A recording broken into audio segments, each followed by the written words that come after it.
da Daniele, que vai falar um pouco aí sobre as técnicas de varredura Z. Dani, por favor. Bom, pessoal, boa tarde. Só desculpa se tiver algum barulho de fundo, que está tendo uma obra aqui do lado. Hoje eu vou apresentar o seminário da disciplina da pós-graduação de Física e de Princípios de Ótica Não Linear, intitulado Técnica de Varredura Z e suas variações. Aqui tem um breve sumário das coisas que eu vou abordar, uma pequena introdução, vou falar um pouco do Z-scan refrativo e absortivo, que a gente já viu em sala de aula, mas é interessante passar por ele para poder fixar melhor as coisas, e quando chegar no que é o mais importante, que é o Z-scan eclíptico e o reflexivo, que são as variações, já está com a ideia bem firmada, algumas considerações finais, e basicamente é isso. Bom, aqui uma breve introdução, como a gente sabe, a gente consegue descrever o campo elétrico desse jeito, para poder falar sobre a polarização, de tal forma que a polarização fica a soma do permanente com a polarização induzida, e, né, quando a gente quer trabalhar com aspectos de ótica não linear, o campo elétrico tem que ser da ordem do campo interatômico, e a gente já viu essa equação e descreve a polarização desse jeito, sendo que a gente tem a susceptibilidade relacionada com o campo elétrico. Quando a susceptibilidade é de primeira ordem, a gente tem o que a gente relaciona com a ótica linear, e a susceptibilidade de ordem mais alta, a gente relaciona com o campo da ótica não linear. Mais especificamente, como eu vou falar do Z-scan, então a gente vai trabalhar com o processo de Q3, né, onde na parte real desse processo, já que a gente está falando de tensores, a gente vai falar do índice de refração não linear, que é gerado pelo efeito carótico e da sua dependência com do índice de refração com a intensidade, e a parte imaginária do Q3 está relacionado com a absorção de dois fótons, que também entra aí na técnica de Z-scan. Rapidinho, para falar um pouco historicamente falando, já existiam técnicas onde se media o índice de refração não linear, como interferometria não linear, rotação elipsoidal e a medida de distorção de feixe. Porém, essas medidas muitas vezes eram muito difíceis de montar ou exigiam um custo financeiro muito alto. Então, aí, né, foi que o Strayland e o Sheikh Bahá, em 1989, tiveram essa ideia do Z-scan que a gente já viu na sala de aula, e eles publicaram essa ideia nesse artigo do Optics Lasers. Bom, mas eu vou falar, né, de variações de Z-scan. Muito embora a técnica de Z-scan seja muito interessante e abranja quase todos os problemas de absorção e refração não linear, às vezes a gente tem algumas situações em que a gente não consegue medir essa amostra. Então, às vezes, o sinal do índice de refração não linear é muito difícil de detectar, ou a gente tem que está trabalhando com uma amostra que é um filme fino, ou que sai das hipóteses que a gente faz e vai falar do refração. Então, eu vou falar basicamente desses dois artigos hoje, do Z-scan elíptico, que a gente vai tratar como que a gente pode aumentar a acessibilidade de um experimento, e do Z-scan reflexivo, que a gente vai tratar da ideia de como trabalhar amostras de filmes finos, que podem ser filmes finos. Bom, rapidinho, como eu falei, vou falar um pouco do Z-scan refrativo. A gente sabe que o índice de refração é dado pelo o índice de refração linear, e o não linear, que depende da intensidade, e que está relacionado com o processo de Q3, e o método experimental, vocês podem ver aqui nessa imagem, você tem um laser com um feixe incidindo, né, aí você tem um divisor de feixe, onde parte dessa luz vai para um detetor de referência, e a outra parte passa por uma amostra que anda no eixo Z, né, daí a técnica do Z-scan, uma amostra de comprimento L, e aí você tem uma abertura onde você tem essa luz detectada. Aí, o sinal, né, que a gente tem do índice de refração não linear é o sinal de transmitância, e ele vai depender, o formato dele, se o índice de refração é positivo ou negativo. Então, aqui essa imagem é da aula do professor Kleber. Se você tem um índice de refração positivo, você tem primeiro uma transmitância de vale, depois de pico, e se você tem um índice de refração negativo, você tem um efeito contrário. É bom guardar isso, que a gente vai falar um pouquinho disso quando falar do eclipse. A gente considera o feixe como sendo um feixe gaussiano, A gente assume aqui o raio do feixe, o raio do feixe com essa expressão, né, levando em conta a posição Z e a posição do foco, você consegue calcular o diâmetro do feixe que sai. Então, se um dia vocês forem no seminário e alguém perguntar, nossa, qual que é o diâmetro do feixe? Vocês não chutam o valor, você vai lá, lembra do seu experimento, onde que estava a posição dos focos das suas lentes, e você consegue calcular, você não faz que nem eu. Você olha o raio de curvatura da frente de onda, e a gente tem o comprimento de difração e o número de onda.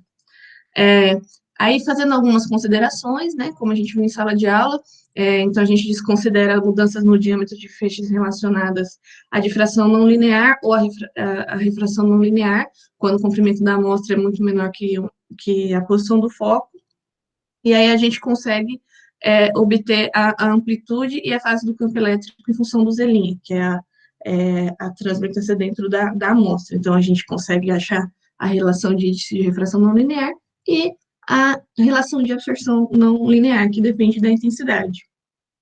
Para a fase do campo, resolvendo essa expressão, a gente consegue os termos de mudança de fase do foco e a relação do comprimento da amostra com a absorção não linear. Calculando todas essas coisas, entendendo o campo, a gente consegue encontrar uma expressão para a potência transmitida no raio do feixe que sai da amostra, que está relacionado com o campo elétrico que passa lá dentro. E integrando essa expressão, a gente consegue encontrar a transmitância, que é o que a gente vê no gráfico, né? Então, a gente tem parâmetros como esse S, que é o parâmetro de abertura, que é responsável por produzir a variação das transmitâncias, e a potência inicial, que é o feixe que incide que sai do laser, né? O Sheikh-Bahai e o Strand fizeram algumas medidas e eles encontraram essa relação de 1,7 Z0 entre o pico e o vale, como a gente viu em sala de aula, e além disso, eles descreveram essa variação como sendo de uma dependência linear, e que ela muda de acordo com o valor da abertura que muda. Então, por exemplo, você vai vendo as inclinações de acordo com esse valor de abertura. A gente já viu isso. O Z-scan absorcivo, a gente tem o índice de absorção não linear dada por essa expressão, onde o alfa 0 é a absorção não linear, e o alfa 2 é absorção linear, desculpa, e o alfa 2 é a absorção não linear, e tem a dependência com a intensidade. O processo experimental é bem similar, só que aqui, ao invés, né, a gente tem o open aperture, ao invés da gente ter só o feixe chegando no detetor, a gente põe uma lente convergente para que toda a luz que passa, e não só parte dela, dependendo da posição, a gente colete todo o sinal. A curva característica da transmitância de uma amostra que possui absorção não linear é um aumento do vale, né, e uma supressão do pico. Então, a gente tem esse vale assim, e a gente consegue também encontrar uma expressão para intensidade relacionada com a absorção não linear, assumindo também o feixe gaussiano, tanto no domínio do espaço e no tempo, a gente encontra a potência, e, assim como a gente viu na aula, a gente encontra a expressão para a potência para cada parte da absorção. Então, no caso da absorção não linear, a gente pode ter absorção de 2, 3, N fótons, e cada uma dessas absorções fotônicas tem uma expressão que está relacionada com a intensidade inicial, com a largura do feixe, o comprimento da amostra. Integrando também, que nem no índice de refração, a gente obtém uma expressão para transmitância, para cada tipo de absorção multifotônica, e, como a gente viu na aula, a gente tem esse tipo de curva característica dada por uma simulação. É interessante falar que isso foi feito pela Integral, mas lá no artigo original do Sheikh-Bahai, ele fez esse desenvolvimento utilizando a forma discreta da transmitância, e o que ele obtém é esse tipo de gráfico similar para o mesmo efeito, obviamente. Bom, dito tudo isso, vou falar um pouco do Z-scan elíptico, né? Qual que é a diferença do Z-scan comum, né, para o Z-scan elíptico? Então, primeiramente, a gente pode olhar aqui na parte experimental. A gente tem um feixe, a gente coleta sinal de referência, amostra e tem a abertura. Vamos olhar agora como é o esquema do elíptico. No elíptico, a gente tem um feixe que a gente pega energia, né? Esse aqui também poderia ter. Aí a gente tem a referência e a amostra. Só que daí, a amostra ficaria aqui no meio, mas antes de chegar no detetor, a gente tem a inserção de um disco. É um disco opaco, que é por causa dele que vem o nome Z-Scan eclíptico, porque quando você coloca ele, a aparência que você tem é essa aqui da foto, como se fosse um eclipse. Outra coisa que a gente pode ver, como que é a curva característica de um Z-Scan eclíptico.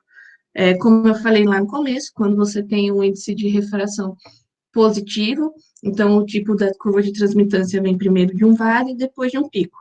Para uma amostra que tem o mesmo índice de refração positivo, a característica dessa curva é oposta no Z-scan eclíptico. Então, você vai ter primeiro um pico e depois um vale. E, beleza, para que a gente vai usar o Z-scan eclíptico? Como eu disse, muitas vezes tem uma dificuldade de obter um sinal, né? O sinal fica muito ruidoso. Então, antes a gente tinha comprimentos de distorção de fase da ordem de lambda por 10 elevado ao quadrado. Essa técnica eclíptica, ela trouxe isso, a lambda por 10 a quarta. E a razão sinal-ruído, que a gente obtém pelo o detetor da amostra, o detetor de referência, que geralmente é unitária, essa relação sinal-ruído pode ser aumentada de 3 a 5 vezes utilizando essa técnica. Aqui, por exemplo, a gente vai ter, coloquei isso aqui, a fórmula do campo elétrico, o processo matemático do desenvolvimento é similar ao processo do Z-scan normal, e aqui a gente tem uma amostra de tolueno sobre as mesmas condições, os mesmos parâmetros experimentais, só que à esquerda pela técnica de Z-scan elíptico e à direita pela técnica de Z-scan normal.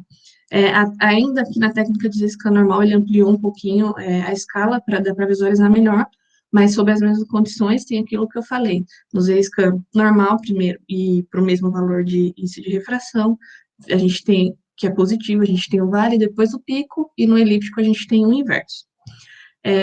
A gente também tem um valor S de abertura, só que no caso vai ter a ver com o raio do disco, e diferente da relação antiga, de acordo com essa abertura como um disco grande, a gente encontra uma relação que está mais voltada para uma relação quadrática. Aqui no artigo, eles fizeram um gráfico fazendo uma comparação, porque daí a gente pode ver quando que é interessante ou não usar essa técnica elíptica. Então, aqui os dados pontilhados, a gente vê uma reta, e tem a ver com o Z-scan comum e esse comportamento quadrático ao elíptico. Quando a gente vê aqui próximo de 0,5 do sinal com a abertura do disco, dá para ver que não faz diferença se a gente usa o Z-scan normal ou o Z-scan comum. Agora, conforme esse valor de S vai aumentando, se a gente quer ter um sinal melhor ou ter um resultado melhor, vale a pena mais usar o Z-scan elíptico. Isso porque esse aumento da sensibilidade deve ser uma melhor detecção das asas do feixe, porque como a gente tem um feixe gaussiano, normalmente quando a gente focaliza o feixe, a gente pega mais a parte central. Quando a gente põe um disco, esse disco vai deixar com que passe melhor essas bordas, as asas do feixe gaussiano. E daí é uma vantagem essa técnica. Vou falar agora um pouco do Z-scan reflexivo e falar por que é interessante usar ele. Ele foi desenvolvido em 96, e ele é interessante para casos de filme finos, onde esses valores aqui, né, que a gente teve que considerar antes para desenvolver aquelas contas matemáticas, não se aplicam mais, porque agora a largura ela é muito pequena, que ela pode ser da ordem do comprimento de onda e dessa abertura aqui. Então, a gente vai ter uma expressão para o campo e a gente vai ter relações de índice de refração não linear e absorção não linear, mas a gente tem que levar em consideração aquelas contribuições que antes a gente não tinha. Primeiramente, a contribuição da superfície, né? Se a gente tem um feixe que passa por aqui, por uma abertura, parte desse feixe vai entrar dentro da amostra, mas parte vai refletir na superfície e vai sofrer efeitos térmicos e outras coisas. A gente tem que levar em consideração o book contribution, que seria o volume, né, as múltiplas reflexões que vão acontecer dentro do filme ou da amostra, e a gente tem que considerar o campo elétrico de acordo com a abertura. Falando um pouquinho da contribuição da superfície, né, a gente encontra uma função da reflexão, uma expressão para a reflexão da superfície, e que ela vai estar relacionada com um coeficiente de reflexão linear e com uma constante e amplitude do campo, que vai ser chamada de H e que vai levar em conta essa expansão térmica que eu falei anteriormente, que é esse beta, vai levar em conta a absorção linear, a potência, a área dessa contribuição da superfície, a densidade do material e o calor específico. Já a contribuição do volume da amostra, né, que é a contribuição dessas múltiplas reflexões internas que acontece aqui dentro, o desenvolvimento das contas é bem similar ao que a gente vê no Z-scan normal, e aqui, por exemplo, para o caso de uma contribuição e um efeito de absorção não linear, quando a gente tem esses épsilos, são pequenos espaços dentro da amostra que a gente pega, se o lado positivo for muito maior que o negativo, a gente pode fazer uma associação similar ao que a gente vê no índice de refração normal e obter a expressão da absorção não linear. Uma coisa que é legal de observar aqui é que esses efeitos de absorção não linear não podem ser observados na contribuição da superfície. Então, se você vê aqui em toda a expressão, a gente vai ter coisas apenas relacionadas à absorção linear. Agora a contribuição do campo elétrico de acordo com a abertura. O que isso quer dizer, né? A gente quer ver, então, como que fica o campo total, quais que são as contribuições. Então, o campo total, ele é uma soma da contribuição do campo, que reflete da superfície, e do campo que percorre dentro da amostra, as múltiplas reflexões que acontecem lá dentro. E, a partir daí, a gente consegue obter a expressão geral da refletância, tem o desenvolvimento mais prolongado desses cálculos no artigo, que eu vou deixar de referência, se vocês quiserem olhar, e essa refletância, ela está relacionada com esse campo total e com esse raio da abertura. Se esse raio da abertura for muito pequeno e tender a zero, a gente vai encontrar essa seguinte expressão aqui, e ela vai estar diretamente relacionada com o comprimento e com as múltiplas reflexões lá dentro da amostra. Se essa abertura for muito grande, e isso aqui for satisfeito, então o campo multiplicado pela absorção não linear do campo, a intensidade, né, o campo ao quadrado, for multiplicado pela absorção não linear, a gente vai ter esse tipo aqui de expressão, que também relaciona o índice de refração não linear diretamente. Então, eles fizeram algumas simulações utilizando essa expressão, tem várias, mudando vários parâmetros, aqui eu coloquei 2 para vocês verem. Primeiro, a contribuição da superfície para essa reflectância. Então, se a gente for ver aqui, ó, essa contribuição está lá na quarta casa depois da vírgula, então não é uma contribuição tão grande assim, né, considerando a absorção não linear igual a zero. Agora, a contribuição do volume foi observado pelo artigo que é a que mais conta, né, das múltiplas reflexões internas. Então, aqui vocês podem ver para N2 igual a zero.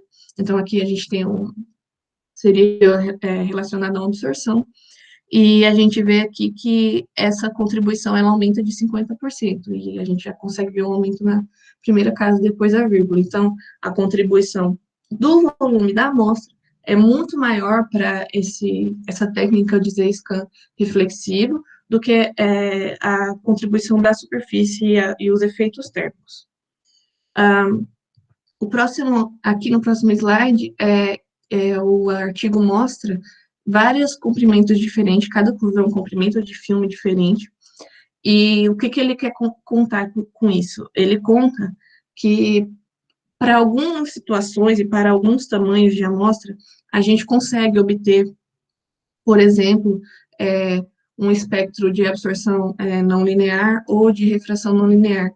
Porém, às vezes, por causa dela ser muito, muito, muito fina, às vezes acontece do pico de absorção ir para cima, e daí isso aqui quer dizer que tem uma absorção saturada. Aqui, por exemplo, no gráfico da letra D, a gente tem o N2 igual a zero, então era para a gente observar estruturas de gráficos mais parecidos com a absorção não linear, mas a gente vê aqui picos e vales, mostrando que essa medida pode ser ambígua, de acordo com o tamanho do filme. Então, muito embora a gente tenha bem definido as continhas matemáticas, se você não conhecer tão bem a amostra, se você não tiver resultados predecessores, fica muito difícil definir só utilizando essa técnica. Algumas considerações finais é que a terra de varreduras usual já é bem estabelecida, cobre a maioria dos casos, porém existem algumas situações que existem modificações da técnica usual. Aqui eu apresentei duas delas, existem, quando eu estava pesquisando, eu vi que tem, quando eu fui pesquisar elíptico, né, eu achei eclíptico, sem querer também, então existem outras variações, como o eclíptico. E etc. No caso do Z-scan elíptico, ela é muito útil para amostra em que é muito difícil de extrair o sinal das não linearidades ópticas. Embora o Z-scan reflexivo tenha suas contribuições muito bem definidas matematicamente, é muito difícil definir os resultados e muitas vezes eles ficam ambíguos.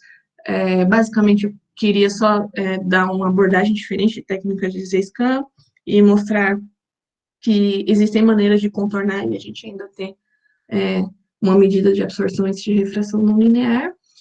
Eu acho que é isso, eu vou deixar o arquivo, tem as referências, se vocês quiserem procurar onde eu pesquisei, e é isso aí. Tá bom.